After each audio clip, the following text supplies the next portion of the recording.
about a Zoom option for this meeting, I think probably because of what was some of the things that were on the agenda, and maybe as a going forward, we're not equipped in here. Not in this room right now, no. So it is something that we Could explore? could Yeah. consider, Okay. yeah. But we had invited Kathleen and Rob, Kathleen James and Rob Hunter, to come and just meet with us and tell us a little bit about you. And I think as it pertains to all the upcoming things with public education, it's really important for us to know what your thoughts are.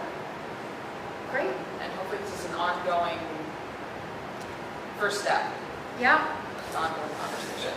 I can kick it off, and as I mentioned before we went live, we didn't come with a prepared agenda, but so I'm Kathleen James, and I've been one of the 2 state reps from our district for 3 terms. I'm just wrapping up my 3rd term, and running for re-election again in November. And I spent my first 4 years serving on the House Education Committee, so I have a little bit of a grounding there in issues that the legislature has worked on pertaining to education, and then was not on that committee this last biennium, and missed being there. Actually, it's an interesting committee to serve on.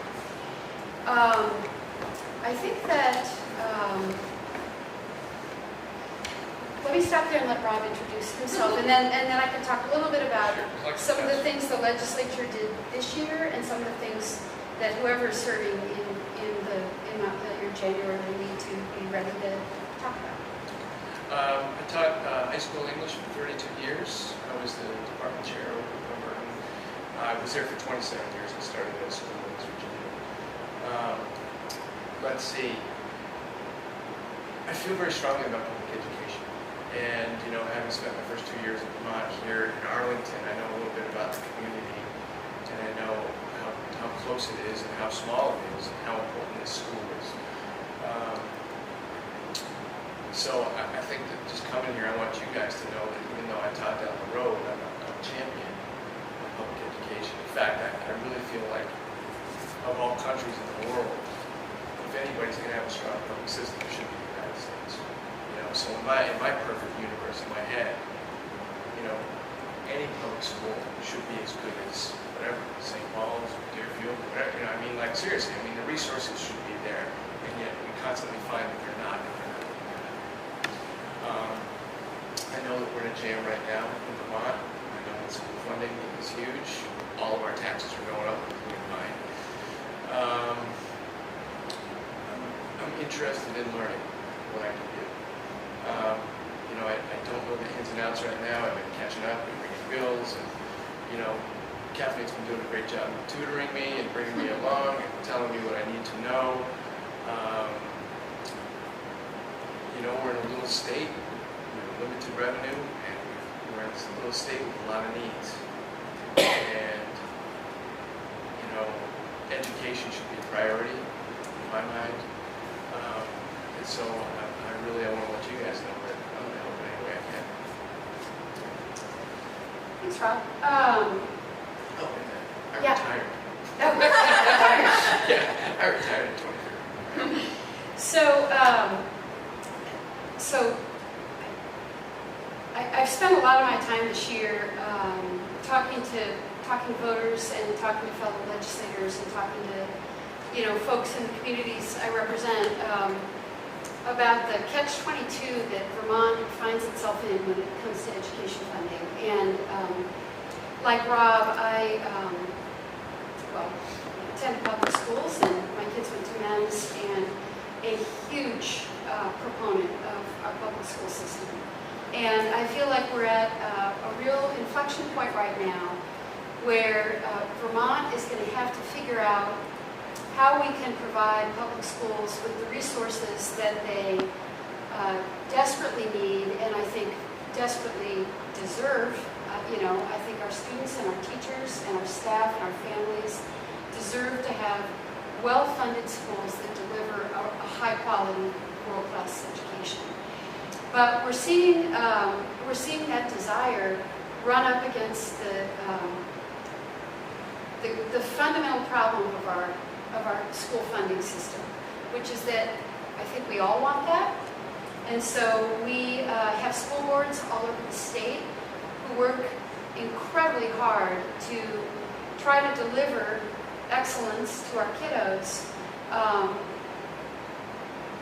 in a reasonably affordable way, in a responsible way, in a way that's, I guess, sensitive to the ability of all of us, taxpayers, to pay, to cover the cost. And I know that I've been in touch with Nicole, but we did come down and sit down and talk with Todd a little bit a while ago to talk about all the things that you struggle with in your budget. And there are two catch-22s that we, I think, are going to have to really make some hard decisions about. The fundamental catch-22 is that you guys work really hard to deliver a responsible budget to voters. You deliver that budget to voters. Around here, we're very fortunate. Voters approve those budgets overwhelmingly on the first round. I know that happened for Arlington, that happened for the Taconic and Green school budget. And all over the state, for the most part, that's what happens.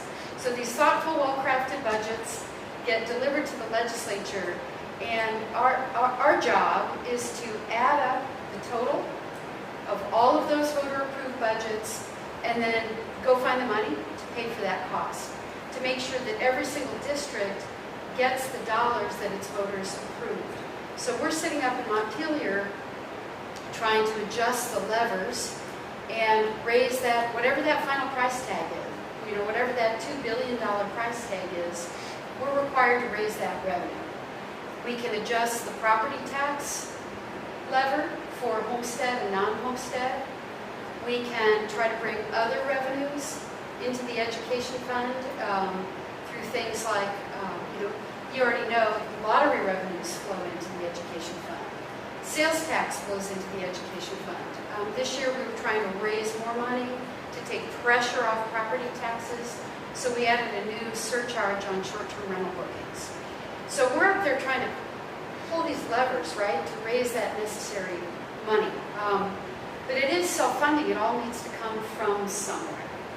I think where we're seeing people's backs breaking right now is on property taxes.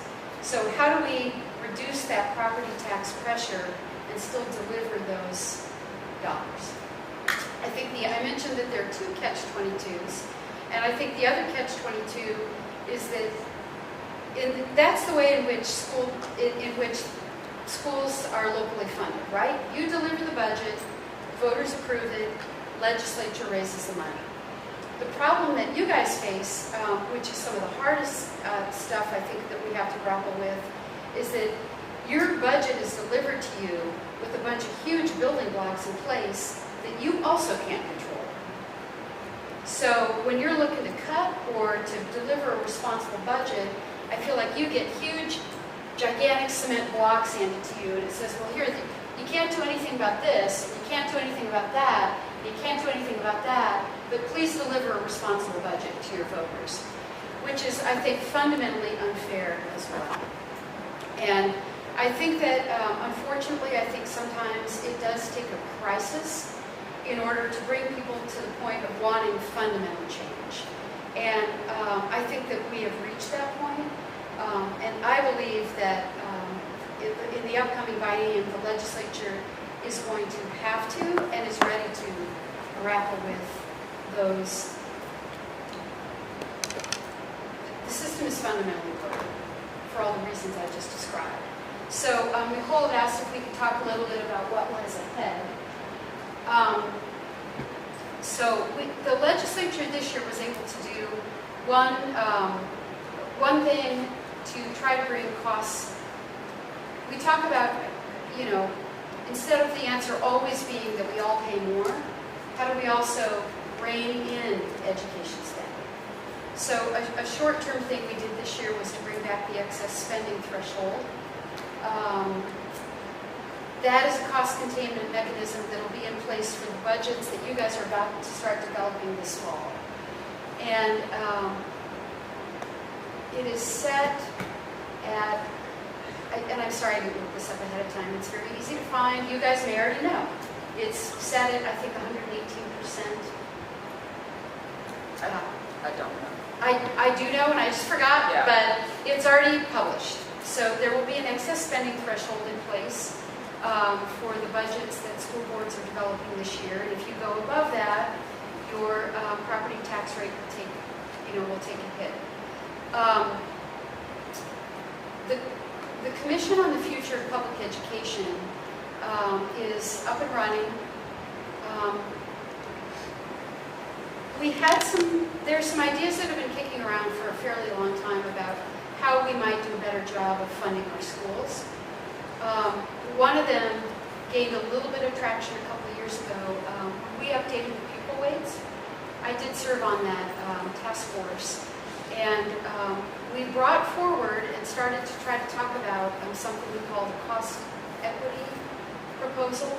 We got a lot of blowback from the field saying that we hadn't had enough time to model its impacts and we didn't know how it would impact, districts, and that is true. So, but I think that idea, we're going to start seeing that idea come back around. And basically, the idea is that using the pupil weights, districts might be delivered a block grant, essentially. So we would take a look at, and we, meaning not the legislature, there would be probably the Agency of Education or an independent education funding system would take a look at your district's specific student population and say, okay, you've got this many students in elementary, you've got this many students in secondary school, you have this many English language learners, this is your poverty rate.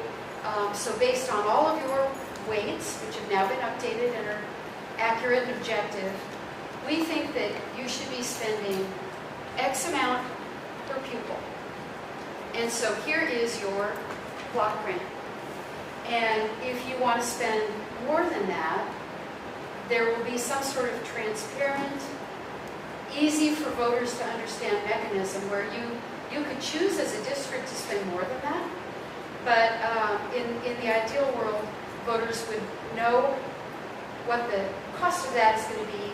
They'll know what they're voting for. And you guys could make that choice. So I'm guessing that could be one option that the legislature might consider when we go to reform how we do school funding, that some sort of block grant cost equity idea would be at least on the table for the legislature to consider. Other ideas, I'm going to drop back. There's so much in my head, and I'm sorry, I probably should have brought an outline. But so the Commission on the Future of Public Education in Vermont has been formed. I don't believe it's just another study. I think it's going to be doing important work, and I think that they have a real mandate to bring substantive ideas to the legislature. And I think that if the legislature just puts those on the shelf and it becomes another dusty old binder, I think that voters around the state will rightfully revolt. Yeah. So the commission has started its work. In preparation for our meeting today, I did go on today. I downloaded all their minutes. I took a look at them. Their meetings are public. We can all watch them. We can all go on and read their minutes. What they've done so far is that they've decided what data they need to really take a look at. They've got a work plan. Like, okay, we need to make sure we deliver substantive ideas on X, Y, and Z. I'll talk about X, Y, and Z in a minute. And they've started a committee on education cost containment, and they've started it. So they have to deliver cost containment, short-term spending management ideas to the legislature in December, i.e. in 3 months. So the legislature is going to have short-term, immediate ideas for cost containment and education funding fixes, waiting for whoever is there in this January. That report will already be there. A year after that, they have to deliver a much more fundamental, sweeping report to the legislature for action in that next biennium on how we kind of overhaul the way we fund and deliver education in Vermont. Some of the things that will be on the table will include, I think, something like this block grant idea, maybe. School buildings. How many buildings do we operate? How do we pay for them? How do we fund renovations? How do we help with school construction? Do we need to be operating newer and fewer school buildings? Should we be consolidating and closing some? I think there will be strong recommendations around that. I would assume some sort of incentive framework so that school boards and voters can make informed decisions and see the savings. I don't know, I can't predict. I can guess that the legislature is not going to be sitting up in Montpelier saying, close this school, close that school. I think it would be more along the lines of, here's a framework for how you can make a decision about this. Here's the incentives you might get, the tax incentives you might get. Here's what this is going to look like for voters. Class size, student-teacher ratios, maybe even whether teachers' contracts should be negotiated at the statewide level.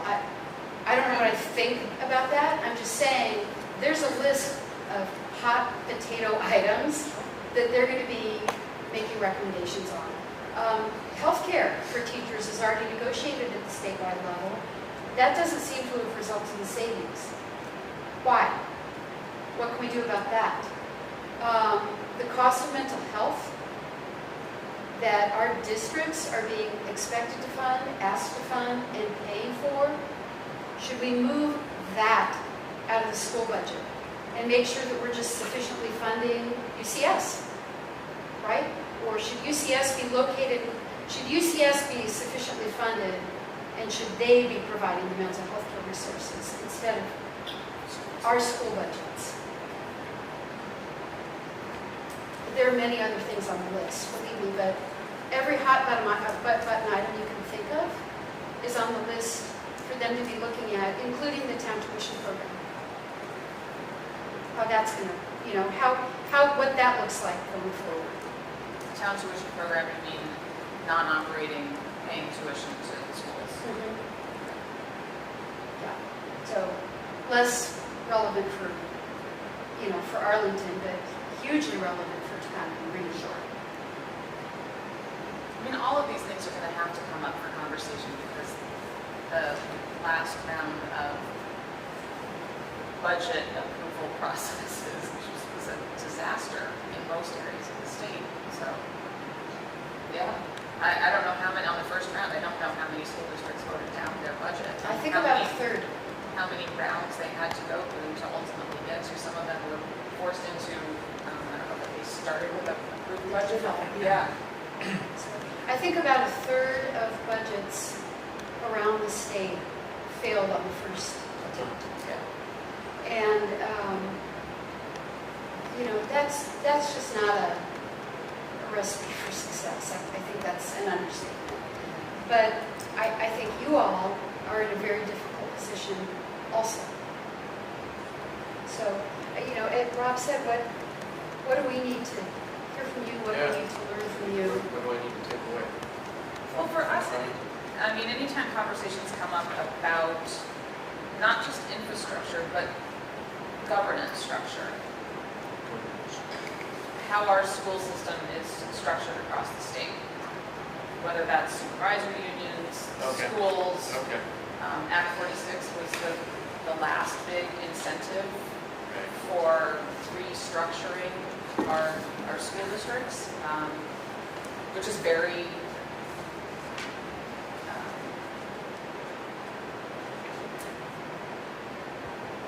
it was a big conversation. Yeah.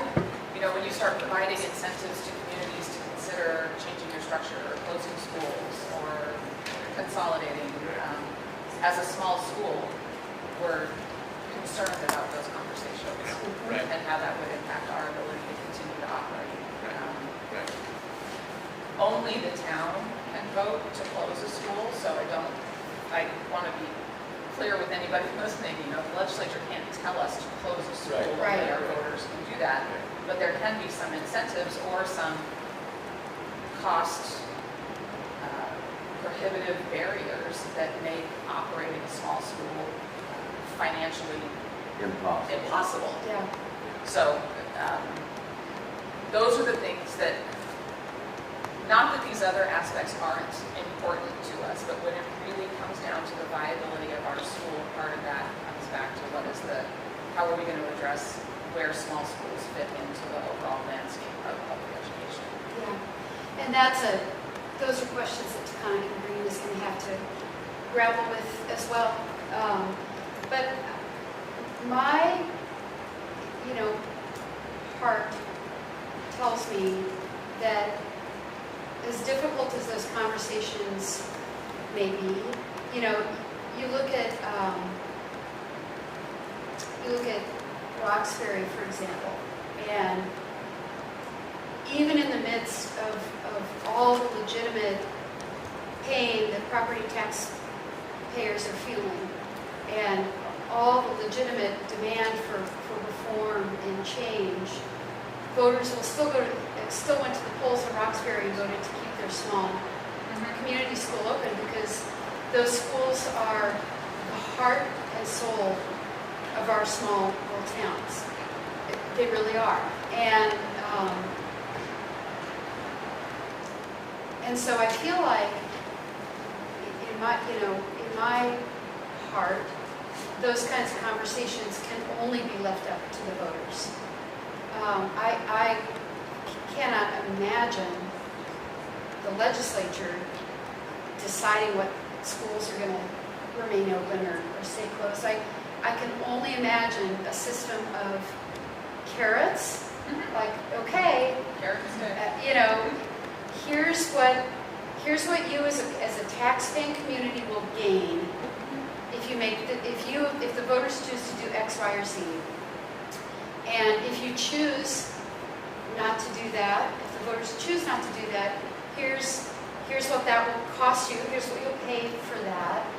And the voters are going to have to make informed choices. And the area where I feel like government is always so imperfect, we all, I think, do this work because we want to make a difference and help and fix. And no matter whether you're operating in the Arlington School Board or in the State House or in state government, you get in there and you quickly find out all the gaps and all the holes and all the challenges and all the hurdles. And one of the things that's shocking to me really about Act 46 is that we have not been able to get Agency of Education to deliver a quantitative, useful analysis on whether Act 46 accomplished its goals.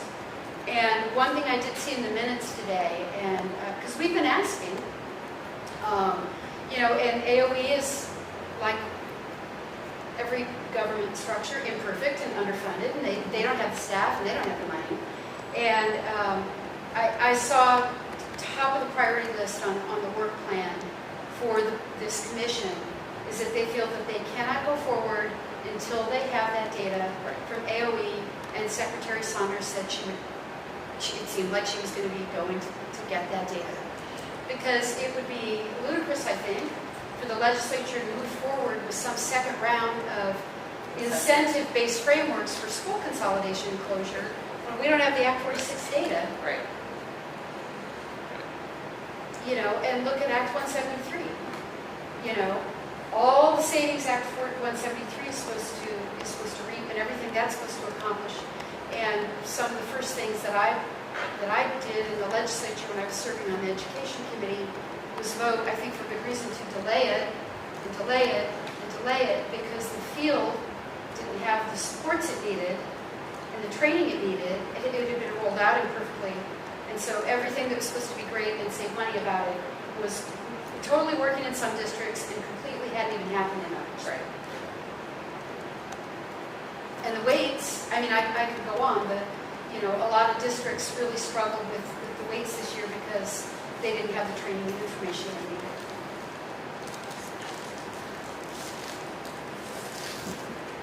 Okay, I'm going to start with, you're going to love this. I got a friend and he's the, down in Connecticut, he's a superintendent like Jim.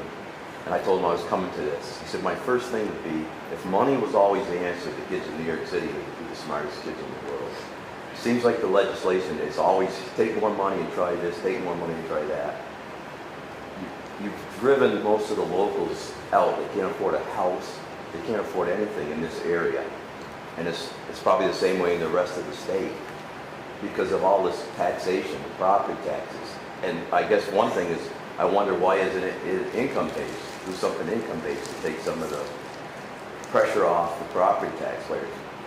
And we got old people live in this town, and they can't afford it. They can't afford for these taxes that are going up, you know? And I just, it's like you guys don't hear it, I guess. Like you said, we wait for a crisis.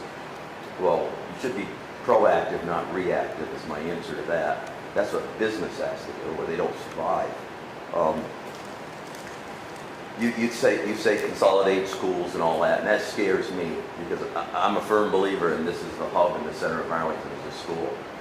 I have friends from Ludlow, and they closed their school, and boy, they wish they hadn't, you know, and they say it's just not the same. Yeah, What? that was Black River. Yep.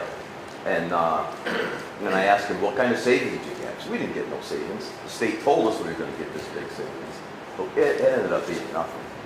You know, I mean, I know I sound like a Debbie Downer maybe or something, but I'm just upset with everybody up there. I mean, I think Phil Scott saw this coming, told you guys it was coming. He saw him say it. The administration is way too top heavy. I work in the forestry business. I'm a certified forest in the state. You guys got so many foresters up there. Every time there's a new thing, so we give him a new name, a new title. And he's working from home, so he's probably only working part-time. That's the way I'm taking that. I mean, it's just a waste of money. And I don't know how to stop the bleeding or whatever, but I'm just worried, you know? I mean, we see what's happened in Manchester in the last, 6 or 7 years. All it is new people moving in, rich from New York City. I mean, maybe to you guys that's great. To me, that's sad. Yeah. It's really sad. Manchester's got a whole list of other Yeah. concerns that are. Manchester's, well, yeah, we're 50% free reduced lunch at men's. But, so that was a lot. I want to respond to just a few things you said. One is, I think moving the homestead property tax to just a fully income-based system is a good idea, and we should explore it. I don't know, I'm not an education funding, financial modeling expert, but to me it makes sense just logically that paying your school taxes based on income as opposed to the value of your property probably much more accurately reflects your actual ability to pay. So I think that was on the list of things that they're supposed to look at, and I think there would be probably a lot of support for that. The devil will always be in the details. Another thing you said was when I talk about school closure, it scares you. It scares me too. And I want to make it super clear to you that when I talk about school closure, I'm not talking about Arlington. I'm talking about the legislature has to work on putting a framework in place at the statewide level, right? So something that every district could take a look at, and every SU could take a look at. I know how I would feel, I do live in Manchester, but I personally know how I would feel if I were an Arlington voter about closing the Arlington school. It would terrify me. So I really meant what I said about my belief that I understand that we must rein in costs and reform the way we fund our education system, and that at a state level, newer, fewer buildings has probably got to be part of the solution for just some districts. But at the same time, I know what the Arlington schools mean to Arlington. And I would assume that closing the Arlington schools is not something that most of your voters want to do. and that you guys would go to great lengths to think of creative, innovative ways to not do that. I know how I feel if I lived here, because I would assume that a lot of we want young families to move to our communities and stay here. And you guys have an amazing school system. I think it's fabulous. I think it's a reason that families will want to move to Arlington and would want to stay here. And so I think the stakes are high, I think that pressure is on the legislature to help communities like Arlington try to avoid that. Try to save money in other ways. And I know we could be here all night if we wanted to talk about housing and some of the other things you mentioned. And, the belief that the pressure has to be on for the legislature to act, yeah, that's true. But I think the pressure has to be on, if we're talking about reforming an entire system, right? And so it's not just the legislature. It's for the school boards to want to make really hard decisions, and school districts to want to make really hard decisions. So I guess I meant it in a broader way. The pressure has to be on for the entire school infrastructure in the entire state of Vermont to want to reinvent itself. And that's not easy. When we started looking at this block grant system a couple of years ago, the very first thing I heard was districts all over the state freaking out and saying, like, you can't move that. We don't know how this is going to impact our district. We don't know how this is going to impact our tax rates. We don't know how that's going to impact our... I do think that we need to move with urgency, but make sure we're doing it right. And we cannot just do that, by taking 4 weeks of testimony in Montpelier and saying, like, oh, here. We could really mess it up. I think one other thing I would add to that is it's getting harder and harder to find teachers. And while culture plays a part in it, I've been reading a lot of articles, what plays a lot of part in it is government interference with teachers' jobs. More and more rules, stipulations they got to follow, this and that. You're hindering them from doing their job. Well, it'll be interesting to see what the new Secretary of Education does along those lines. Those aren't necessarily legislative topics. Those are... A lot of that stuff isn't... A lot of that stuff is... The legislature is not negotiating teacher contracts and... Yeah, I'm not saying teachers, but You mean... it's kind of like when you say you don't really close schools. We all know if you want, you can close a school. Okay? You'll figure a way out to do it. We've seen this happen a million times, in my lifetime. So, that's the reality of it, It scares me when you say, consolidate. I'm a firm believer in a small school can offer a different type of education, actually a better education than a big school. Yeah. That's just my own opinion. Sure. Yeah. And I guess my question for you would be, I agree. I don't think we disagree on the value of small schools. So I don't know what to say other than that the state of Vermont is under significant pressure to try to figure out a framework for how schools can cost less. And across the state, there are quite a few small schools where those voters may not feel. Okay, I guess my last question is, I brought up income-based. You said, that should, why hasn't that been done before? What's the holdup? That's a great question. I don't know. There hasn't been a bill. I've been there 6 years. There has not been a bill yet to do that. But I listened to a great podcast recently about that, and I think it's a great idea. In fact, it featured a farmer somewhere up north who inherited the family farm, classic.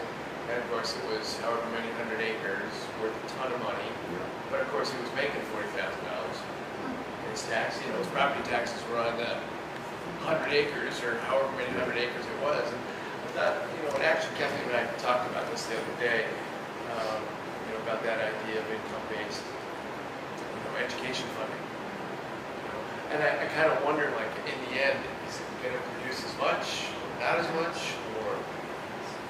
Yeah, but I think that your questions are certainly, again, a lot of things that we've talked about, and one of my pitches when we had our, what was it, our announcement party about running, was that, we're the second least populated state in the country, but we're number 4 in terms of per pupil spending. I mean, something has to change, fundamentally, And something has to change. that is true, but I mean, Yeah. then of course I go to that dark place in my head and think, this might mean significant cuts for schools. I mean, but it's like you said, about that, if every kid in New York City, if they spend all that money, they should be the smartest kids in the world, right? But right, like A doesn't equal B in this case, right? Like, you spend a lot of money, but I mean, luckily, Vermont kids always turn out pretty well. I mean, maybe you could do a property tax, a low base one, and do income base, we have both of them, or something, just to relieve it from the... It probably would have to be a hybrid, because you can't tax non-homestead properties based on their income. Right. But you can't stop taxing them. So the question would be, if we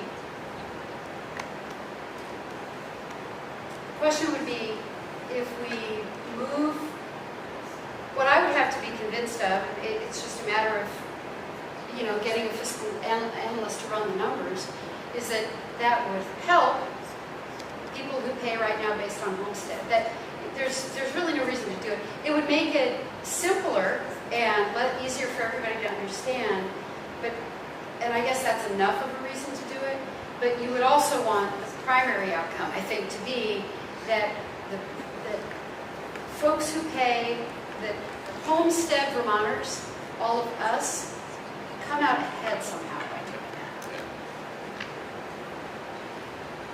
that. I guess for us going forward, the thing that would be important is, for those who represent our community to understand how, as these conversations are taking place, for you to have enough of a knowledge of how that would impact us. And I think that's ongoing communication and staying in touch. You have a pretty diverse set of communities that you would be representing, with a public school structure, a non-operating structure, multiple non-operating communities who will have, some of these decisions would impact them very differently than it would impact us. So we haven't had kind of a formal line of communication. Right, it's very informal, yeah. And it's usually only when there's a problem that we scream out and say, wait a minute. And I would rather that we have those conversations so that when the topics come up, you understand how that, if this plays out, how will it impact a community like Arlington? And I don't know how we continue that dialogue, but I'm appreciative of the fact that you're here and that you're willing. Yeah. All the time. It's mostly, it's been problem driven, right? Like, I've heard from or reached out. Right. If there was something that I really thought, oh geez, how's this going to impact, or boy, I need to make a decision of this, but it's too easy for things to fall through the cracks that way. Sure. So I would propose that whoever is representing Arlington up in the State House in January, just get them on your agenda. And there would have to be a Zoom option, or a way to zoom in during the session is the only thing, because it helps your legislators do a better job when they're regularly hearing from you, not just when all of our hair is on fire. Yeah. And the other piece, which is not directly, but I think for us to kind of be mindful of, is making sure that also the VSBA, our representatives there, understand how those decisions impact us. We've benefited from functioning within our own little cocoon quietly, like just leave us alone and let us do what we know how to do and don't mess with us. And every time things come in and try to mess with us, we push back. But that also means that those who represent us may not truly understand legislatively as well as the VSBA to really, how does this impact? I think an important point to make because I do, read everything the VSBA sends out, everything the VPA sends out. I read, they communicate a lot. Yep. So there's a very steady flow of their information, their perspective. I mean, that's what I brought down today. Yeah. Their letter on things that the legislature should do to control costs. And I read that when it came out, and I read it again today. And but that's not necessarily our. Right, and I think that's our responsibility and our opportunity is our VSBA representatives know Manchester. They live in Manchester, they know Sunderland, they know the non-operating, those are the districts they know Taconic and Green. And we need to make sure that those people also understand us. Same coming back So, to we'll work on that. Okay. Yeah, I wish everything were easy to fix. I do, and Don't we all? when people say to me, why haven't you fixed it yet? Sometimes I honestly don't know what to say. But just to say that sometimes the answers that seem so obvious, or why didn't you do that, it becomes so hard and challenging when you get up in the state house. And just the obstacles are there are a lot of obstacles. It's hard work, and it's part-time citizen legislators too, who are often, we're up there for 4 or 5 months, and it's just a fire hose, and whatever is the hot topic, crowds in front. It's not perfect. It really is not perfect. But it's what we have. But it's what we have. Yeah. Well, anyway, it's Yeah. all- Thank you. Thank you both for coming. And I'm sorry Thank we you. took so much. Yep, thank We you. didn't really have a structure to it, so I Okay. appreciate it. All right, Yeah. We'll be back. All right. Thank you so much. Tell us to get And out. reach out individually anytime. We're easy to find. I Great. like how you got your money. You got your money. Nice meeting you. So thanks. Thanks. Okay, back to our agenda. We have operations, but I don't see anything, Jim, under operations. No. Okay. Finance, we have the Arlington Community Public Health Nursing Service in-kind donation. I don't know. I saw the attachment. Saw the attachment, yep. So what action do we need to Just need to accept the accept it? donation. Okay. So we would be looking for a motion to accept the donation. The total amount is $4,250 from the Arlington Community Public Health Nursing I make the Service. motion. Okay, we have a motion. Oh, Terry, are you keeping? No, I haven't. Well, that was our first vote. So we've got Dan and Jess. Is there any discussion or question about it? I would just say it's incredibly generous. We're very fortunate. So, all those in favor? Aye. Just all of us, so there's no one opposed. Next is our principal report. Thank you. It's been a busy summer. It's actually a fast busy summer. Like 2 weeks to go, and it feels like it's just 2. But Fisher Summer Program was a success. We served approximately 20 to 24 students for 4 weeks and had a great partnership with the Y that providing services to this entire community, so full day if needed. And so that being our second year, that it was seamless this year. So, and thank you to the Abbey Group for providing food for our community. They were able to pick up food either at Fisher or at the park between 11 hours. So we did have families that picked up lunches every day. It's available up to anyone to the age of 18. So that's and breakfast. So that was super helpful for our community. Family letters and staff welcome back have gone out to Fisher, and we've scheduled a meet and greet as we do every year for August 27th from 12 to 1, and we've had lots of feedback and people can't wait to attend. But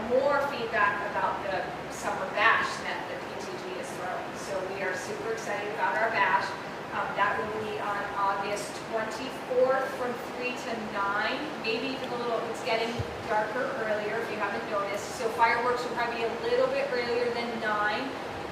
Last night I was checking it, it seemed to be like 8:20, 8:30 would maybe be a start for us to get ready to do that. So we'll just monitor that over the course of the next couple weeks to just make sure that all of the other activities are sort of shut down, cleaned up. And there will be the opportunity, as you've all seen, to buy a teacher and buy your tickets, and there will be the availability to buy a principal. And tickets have already been purchased because they've been at the market, the farmer's market, trying to sell tickets. And so, yes, I will be there to buy a principal. Our open house has been scheduled for September 12th from 5 to 6. And today I met with, gave a tour to some new families. We have registered 32 new students for Fisher. That was 25 3- and 4-year-olds new to the program, and 7 new students. Could you say that again, because I didn't hear that? Yeah, sorry. 32 new students registered. So that includes 3- and 4-year-olds and 7 new students. But we got some calls today, so we're just trying to firm up residency for those individuals and get them enrolled. Fisher, I've also obviously been acting for Arlington, and their summer recovery was also successful, also provided with breakfast and lunch. Fall sports kick off tomorrow, and this year grade 6 will have the option to play middle school soccer. So all of those, the boys do start tomorrow, and the girls will begin on the first day of school.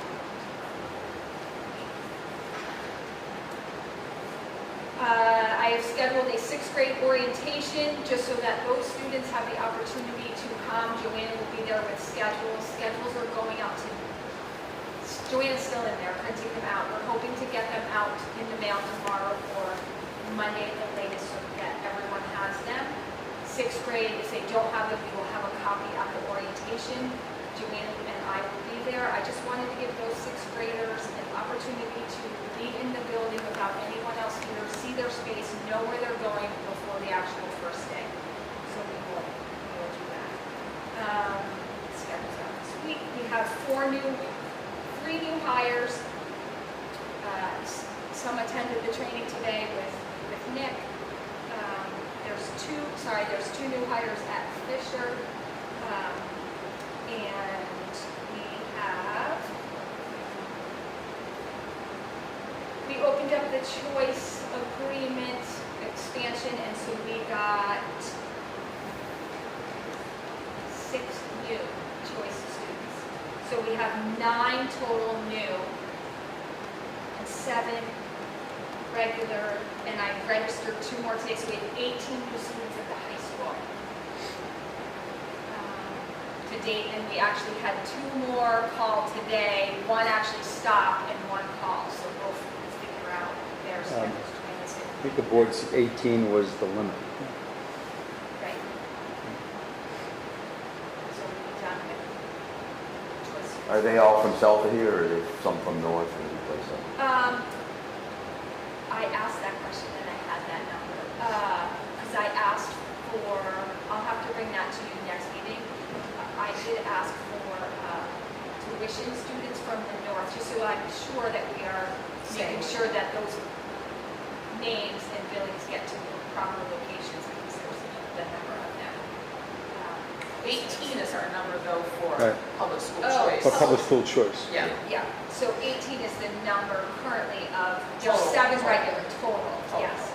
Yes. I So we're think still that, yes, but we're just under the 18 for choice, because I had to check on the last one. And we still have 2 openings. I have been doing lots of interviewing. Interviewing again tomorrow for the PE health position, and we also have the resignation that you should have if you don't have that in my hand. For the last couple of days, I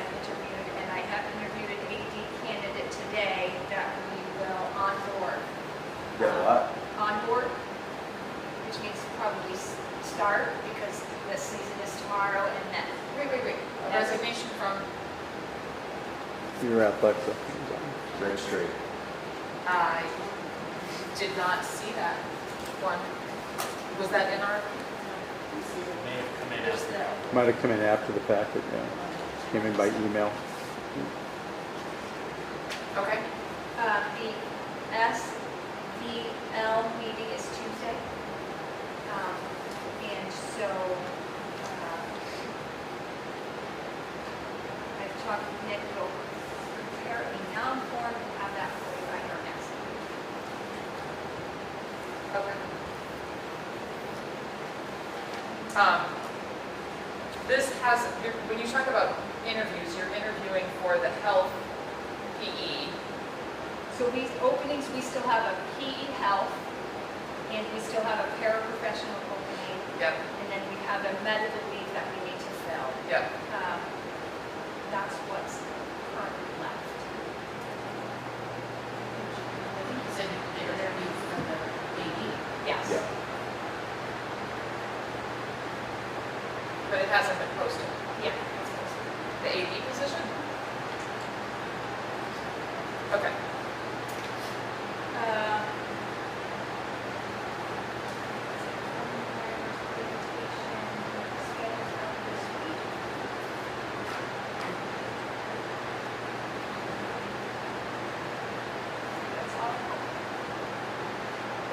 I want to thank you.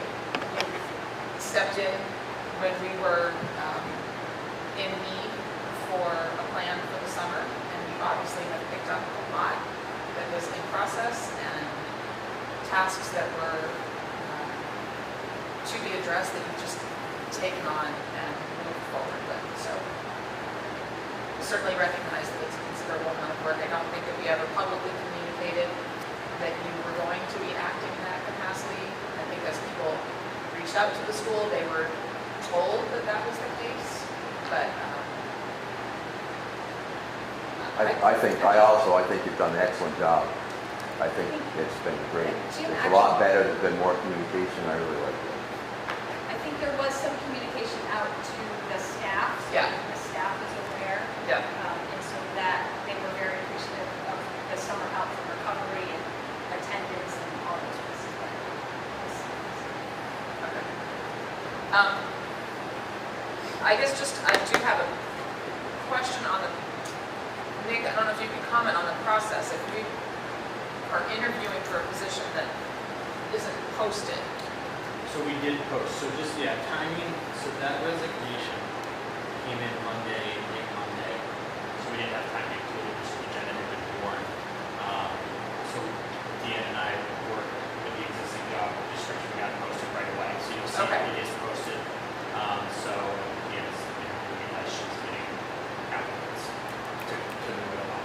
Okay. It is live, it is out there, it's posted. Talking to people now. So we're just trying to move this one. Yeah, and I've had 3 interviews. okay, Now, mind you, we're doing interviews with people who are under contracts, right? Or people who live 2.5 hours away, with knowing that the season starts tomorrow. okay.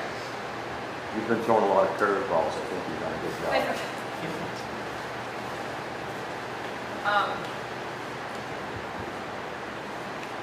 Oh, Okay. what about our projects we've been doing at the schools? Could you enlighten us on all that's going, because it's supposed to all be done, hopefully. Yeah, so we've had a few facility projects going on. We've had replacing of doors and the outside, I don't know what it's called, but the border all the way around the outside of the building on the very bottom, it's all rotted. So we will also quote that to be finished. That work at Fisher hasn't yet started. James came and did the outskirt all around the building on the front side where we had some backflow, and that was completed along with the, as you look at the building, you can see now 2 sort of,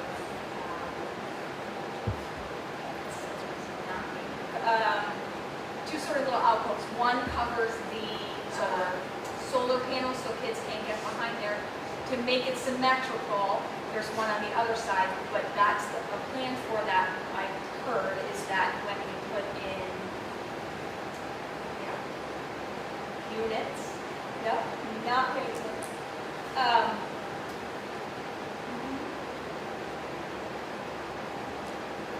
Heating, ventilating, Yes, it's Cooling. the heating, what's the?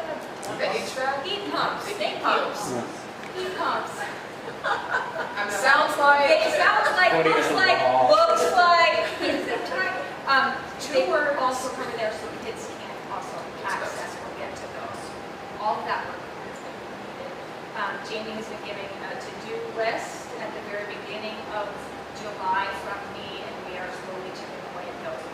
The doors that arrived were wrong. Not our fault, not the contractor's fault to put it in.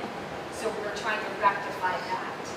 And so they're just finishing up on the doors here. There's one more door to be reordered. The last size was wrong. They sent us the wrong door. But all of that is on target to be done. We do have a water leak that is coming, I believe, from the courtyard, which is having cooled water underneath from the basement. That is the smell. I don't know if you can smell it when you enter the building, but there's a little bit of a smell that is in the guidance office. We had Alliance come and pull the heating units. We had Clyde's guys pull stuff from the wall. It wasn't in the wall, it's in the, I believe it's underneath. So All Out Waste is coming to scope on the 21st. We'll hopefully be able to take a plan to see what it is. Jamie can see underneath that there is some pooling of water. And so we may need to take some action on that. But Okay. buses went today for the new windshield that needed.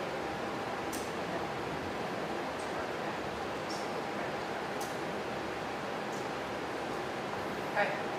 Thank you.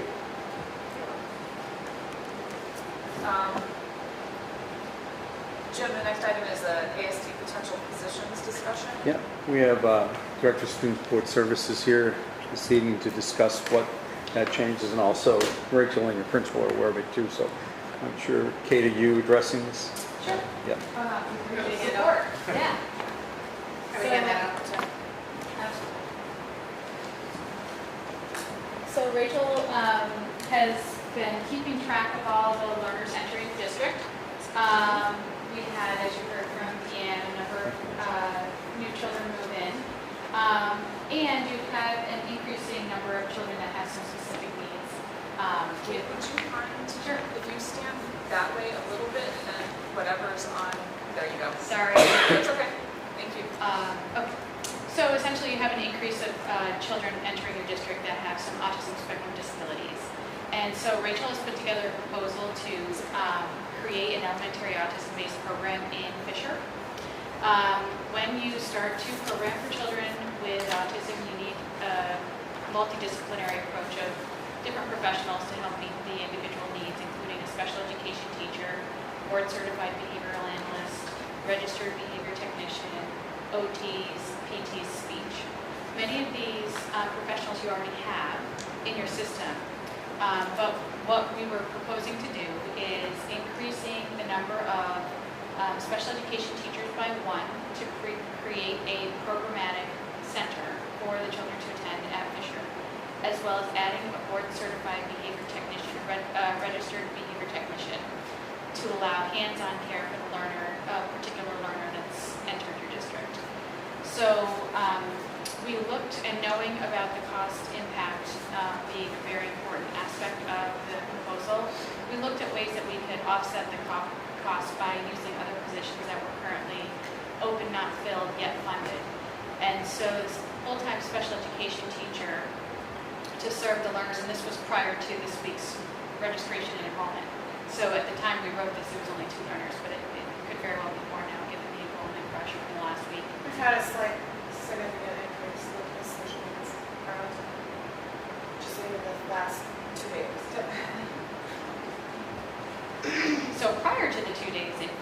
we actually had the need to begin with. With children moving in, you have to give them a program similar to the program in which the school they came from existed. So you try to match as best we can, and to do that, we were looking at the full-time special education teacher, and this would be shifting the funding, the $80,000, from one partially funded open behaviorist position, which is already in your budget but wasn't filled, to a special education teacher position to lead the classroom. So that would offset the majority of the cost. However, depending on the candidate that applies, we wouldn't know necessarily what the final outcome of cost range would be based on their experience and salary package. And for the registered behavior technician, who is a professional that works underneath the board certified behavioral analyst, which you already have in place here, the registered behavior technician works to implement behavior plans for learners, and they collect data, they do discrete trial teaching with children, they make sure that they help children enter the mainstream classrooms and access that education as well in the inclusive environment. So a registered behavior technician whom you do not yet have in your school would be the cost benefit analysis here, the addition of one RBT or a registered behavior technician. We can take an open position, which is an LNA, a licensed nursing assistant, and move that money over into an RBT. The current budget for the position is $41,000, including the benefits, and again, depending on the RBT's incoming candidates, because we haven't posted as of yet, or have we posted but not hired? We can't interview yet. Depending on the experience and benefits of the incoming candidate, we may be short. So we won't know that until we actually go through the hiring process. So there's an unfilled LNA position and there's an unfilled, Budgeted for, currently we had a behavior interventionist position that was full-time within the district. And she moved into a full-time position under SVSU as the BCBA. She got certified at her degree. Okay. That behavior interventionist slot teaching position is what we'd like to use to mostly fund this position. Yeah, but there might be some funding that's not covered by that. And then we had anticipated needing another LNA for a medical requirement for a student that no longer resides in the district. So, okay. we want to use that towards the registered behavior technician. So the BCBA that is here currently in the district, they're only here 2.5 days in district for both Fisher and for the high school and middle school. And so the RBT will also carry over and act as the behavior, specialist, and she's here in district carrying over those behavior plans, working with isolated students, etc. district-wide, not just Fisher. That There's a lot of letters in there, and technical pieces. Do you have questions about the proposal and the need? No, I mean, it's clear. I mean, we've talked about this over time as populations have changed, but having the resources and the expertise here obviously is, we don't have an option. No, Yeah, We have to provide the we don't, service. but we also wanted to inform you before it took place. No, but I think the special thing about our community here in Arlington is that we have taken care of our own. But we want to provide for kids in our district here at Fisher and in Arlington. Not that we would oppose sending them other places, but we want to, make sure that they're part of our community, and we've been successful in doing that.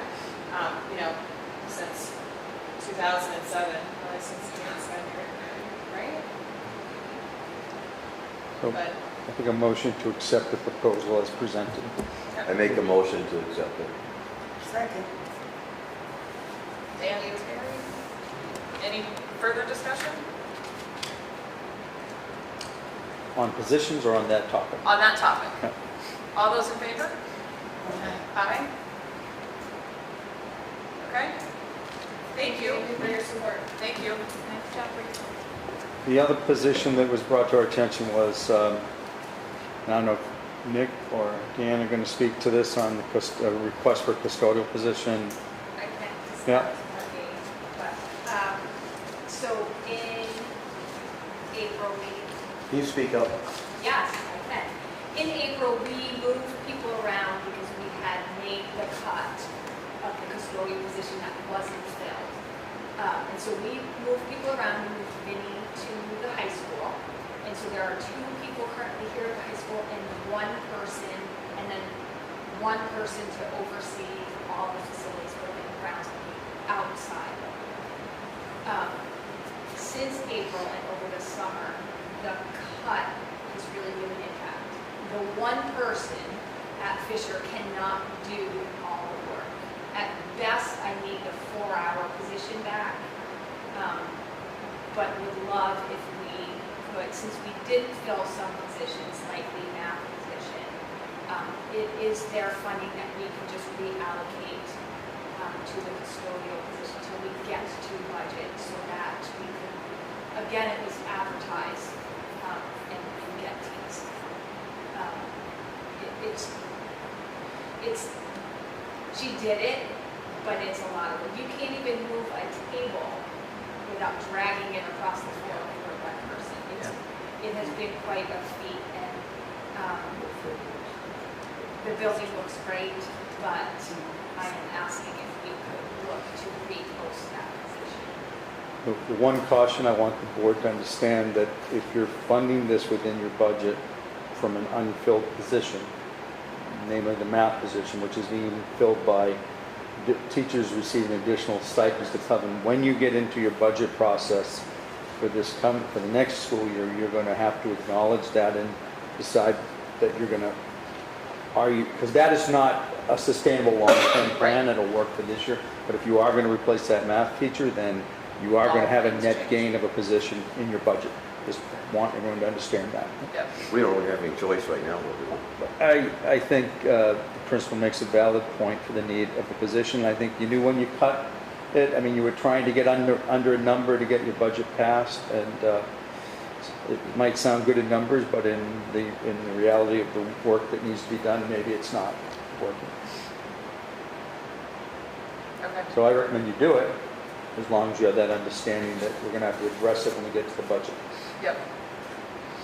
I mean, the tough thing is, it was taken out in part because it was an unfilled position.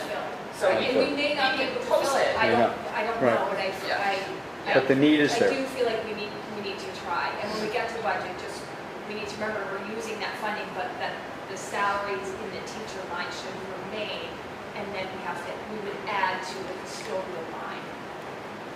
We're going to have an interesting budget process. Okay, so we would be looking for a motion to add. I make a motion, we add, Is it full-time or part-time?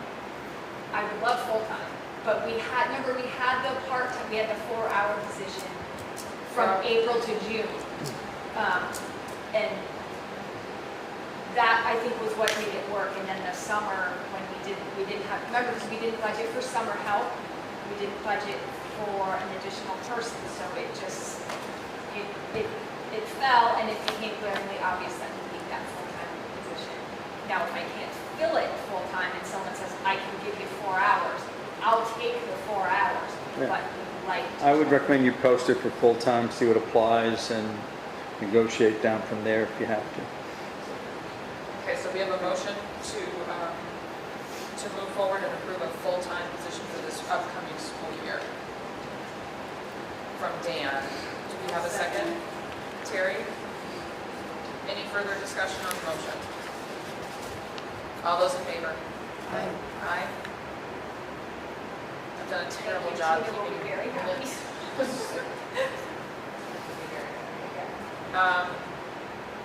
And then the next item, we have appointment of an interim principal action requested.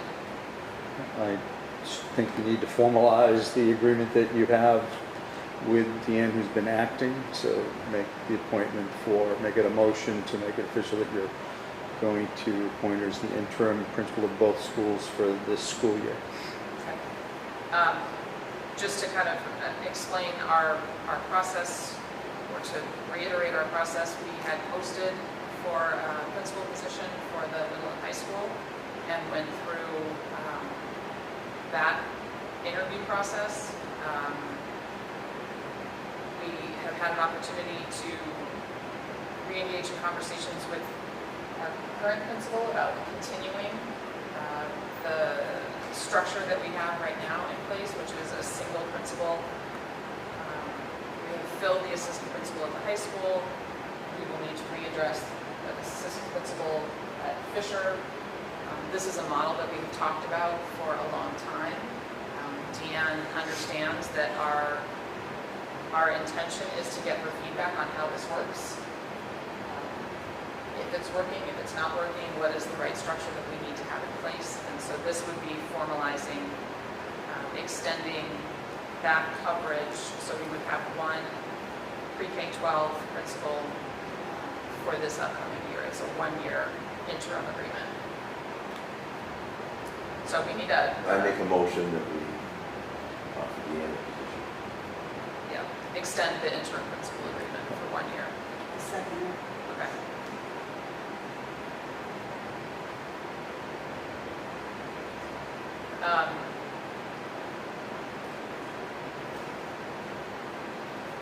You know, there will be a lot of things that we don't know.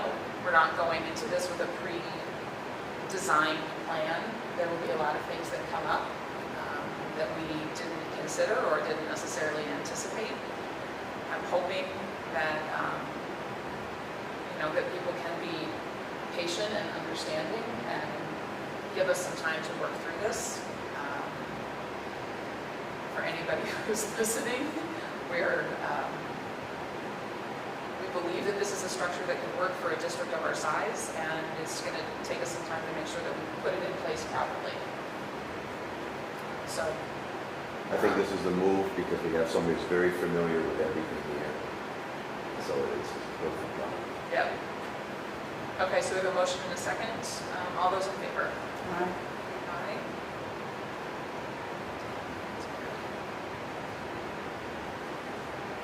Okay. Deanne, thank you. I do want to talk about the Fisher Vice Principal position. I know that you have not been successful in filling that position.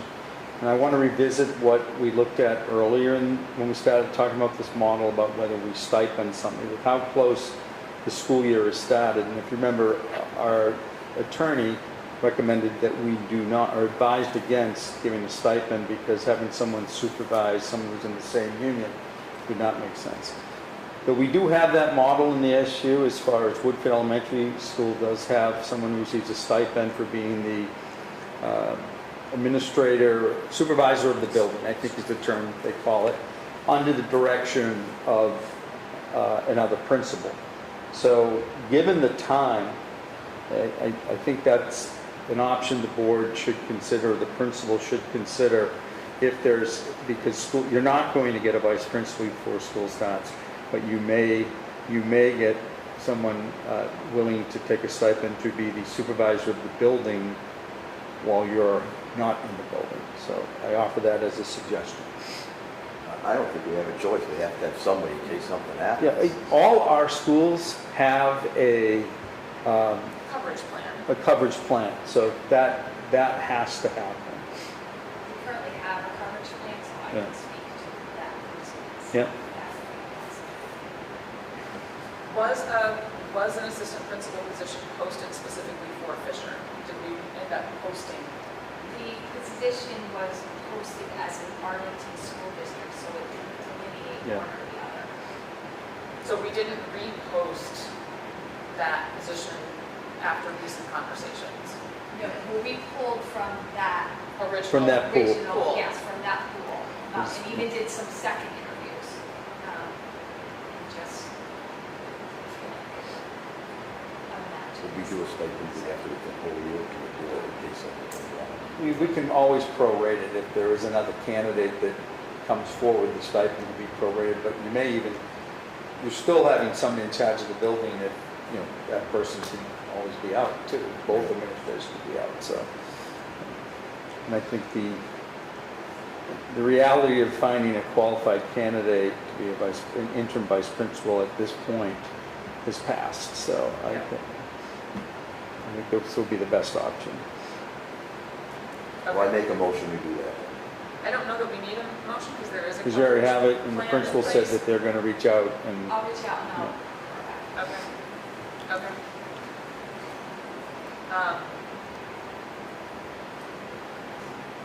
So Deanne, going forward, this may go without saying, but I will say it because I'm really good at stating the obvious. But as you go forward and find that there are things that are needed to support this structure, or if you find gaps that we haven't considered, that line of communication between you and Jim to make sure that the board is informed, to make sure that we know what those needs are, will be really important. So don't suffer too long in silence. Make sure that that's okay. Because usually a transition like this to go to a completely different leadership model is one that we would kind of plan and develop and implement. So over time. Okay.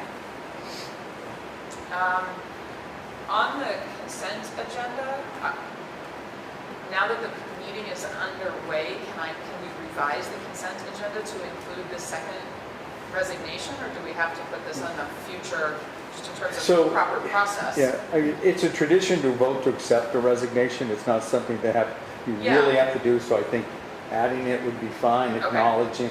All you really do with that is you're acknowledging you received a resignation, because you can't vote not to accept it. Right. Yep. Or I guess you could, but it would have little meaning. Okay, so on the consent agenda, minutes were not posted. That's right? There were not minutes in the folder to be approved because I did not send Kendall the notes. So the consent agenda is the warrants. We have no retirements, no leaves of absence, and we have 2 resignations, Elisa Johnson, special education teacher, and Reg Treya, athletic director. And no nominations at this time. So we would be looking for a motion to accept the consent agenda. I make a motion to accept. Do we have a second? Questions, so does that mean we have another special ed opening? There will be, with the resignation, there will be a position posted to backfill this role. I'm looking, Nick is shaking, he's nodding. Yes. Yes. That position is in the budget, we have a resignation. It's the same one. It's the same one? She said it's another It's a one? different one.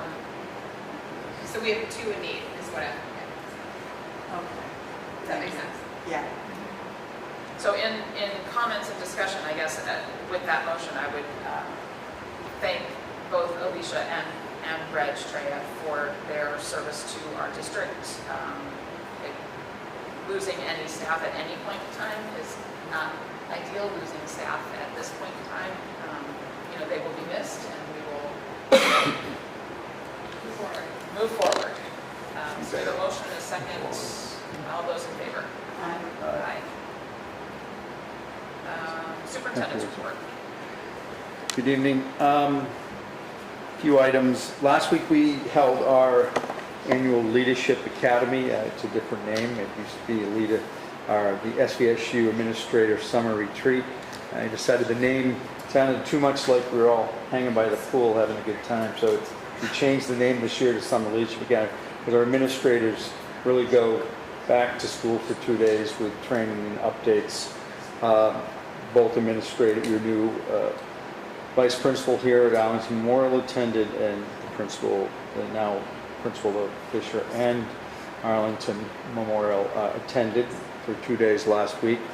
The focus this year was on legal issues and data.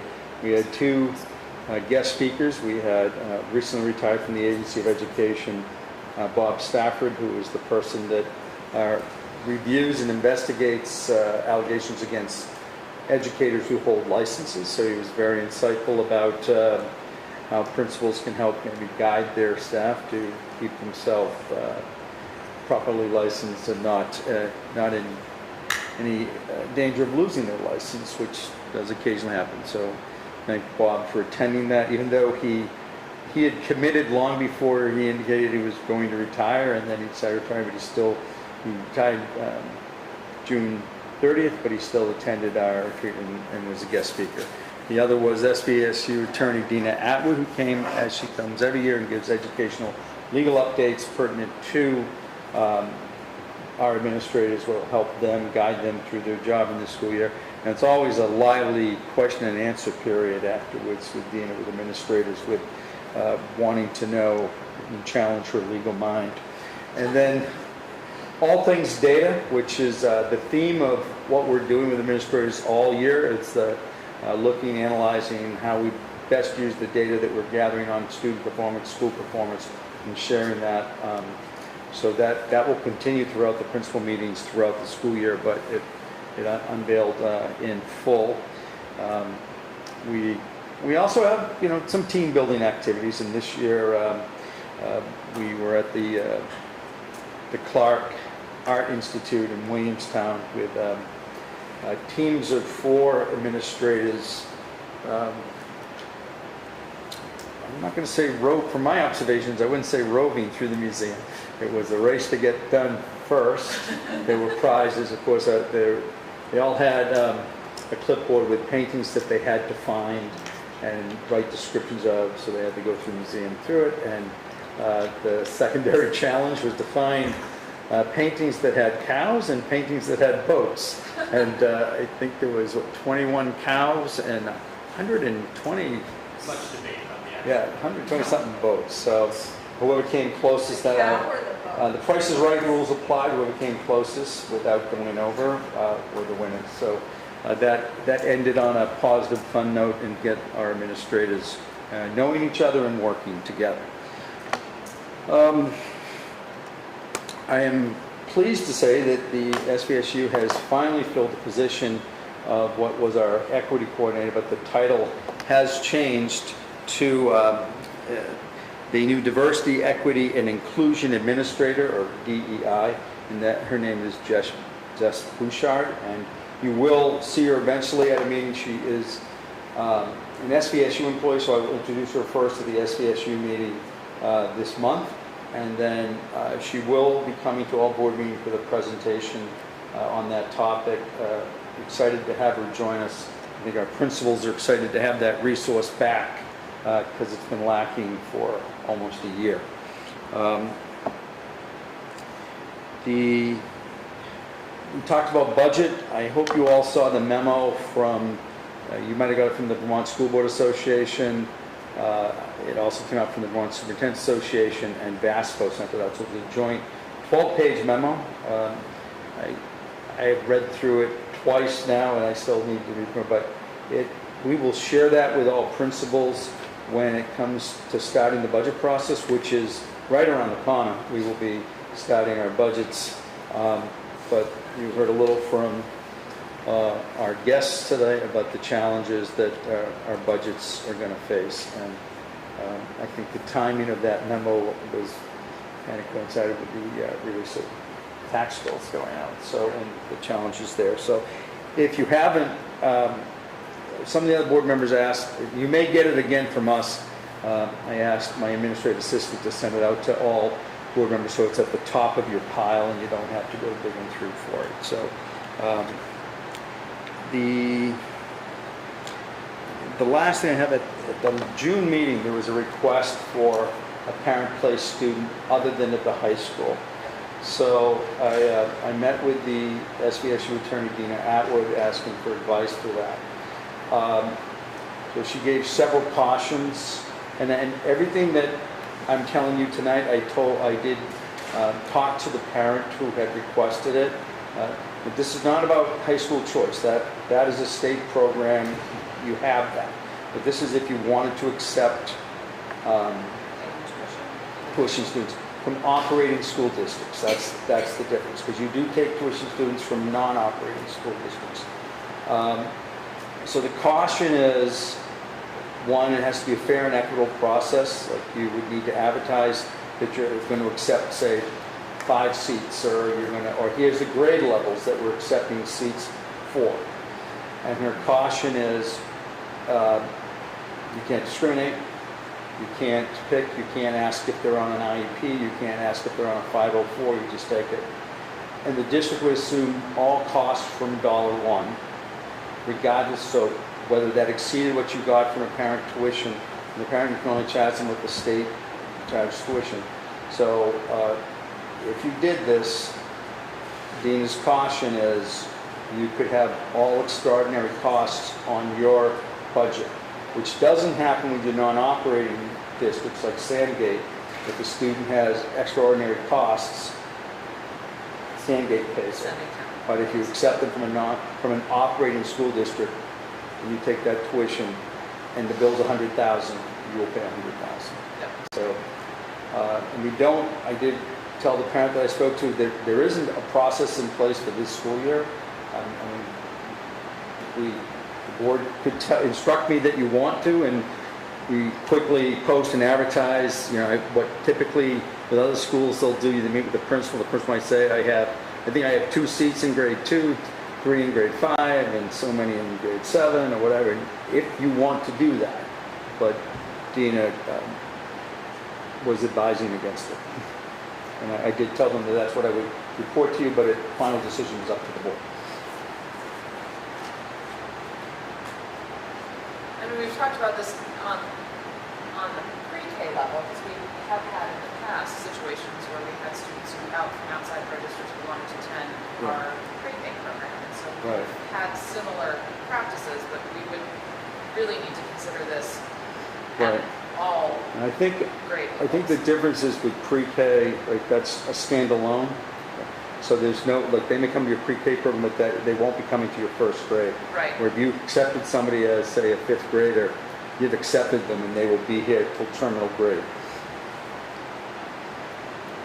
So it's not year to year, right? Right. If you accept them, they're a student here. Till the terminal grade, graduation. Yes.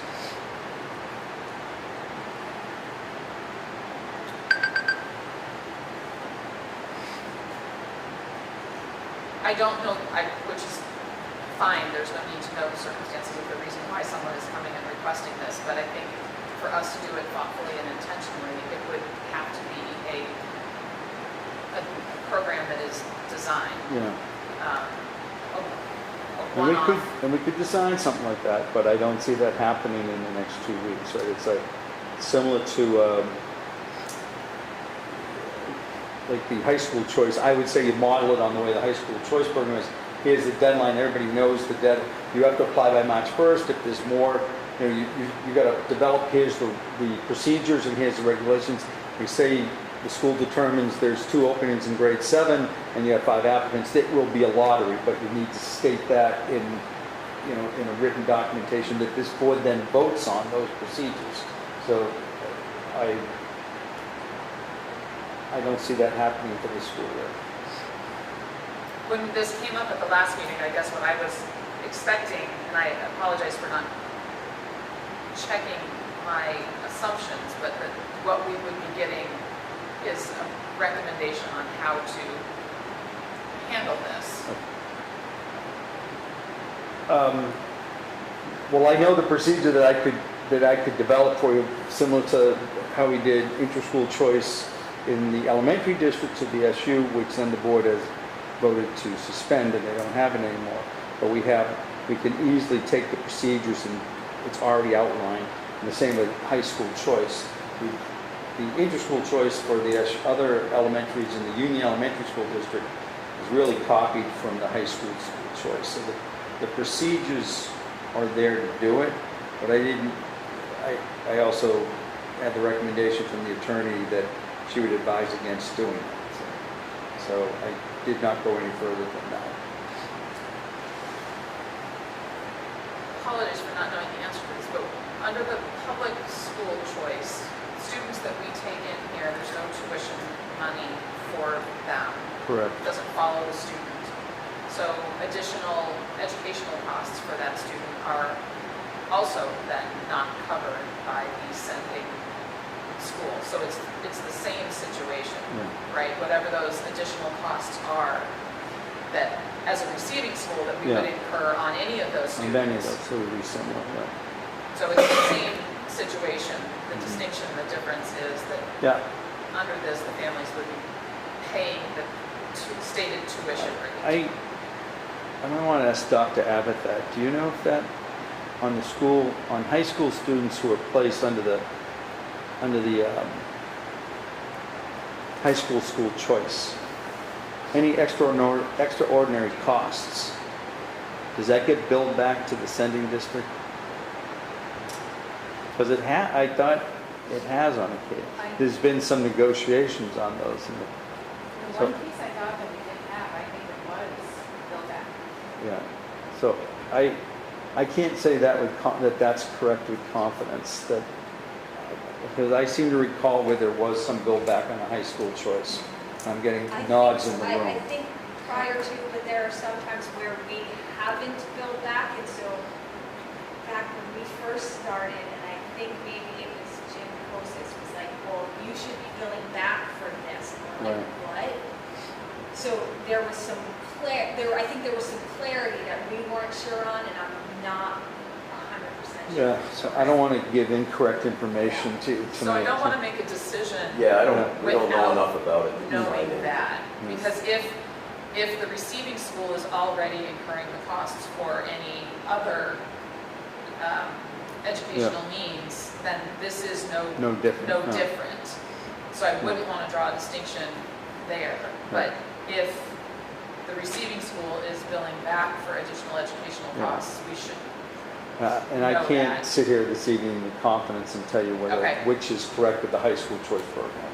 Okay, Okay. so can we look into that so that when we come back? Yes. And will you just stay in touch with me on the family that has requested? Yes, Okay, because I assume that student is enrolled to attend school somewhere. I would think so, yes. And they're Okay. sending the community in which they reside. Yeah. Okay. I mean, ultimately, if there is a way that we can structure a program to make this work, to. Right. As long as we're not picking one child like we Absolutely, need it to. can't be a one-off, it Right, can't be yeah. Okay. Okay, so that will be on the agenda to come back and discuss at the next meeting. Okay. Committee reports, we don't have any. Chair's report, the one thing I did want to mention is the regional VSBA meeting on September 5th. As I mentioned with Rob and Kathleen, legislatively as well as, within the VSBA, we're represented by people who may or may not really understand what's going on in our community. And so being present and participating at that level would be important. And one of the things that is going to be discussed is the governance standards, which I know a little bit about. I don't know as much about as I probably should at this point. These are standards by which school boards will operate and self-govern and self-evaluate going forward. And these need to be in place July 2025. So we have a year to figure out not only what they are, but are we acting in accordance with those standards? And if not, how are we going to change our practices so that we are?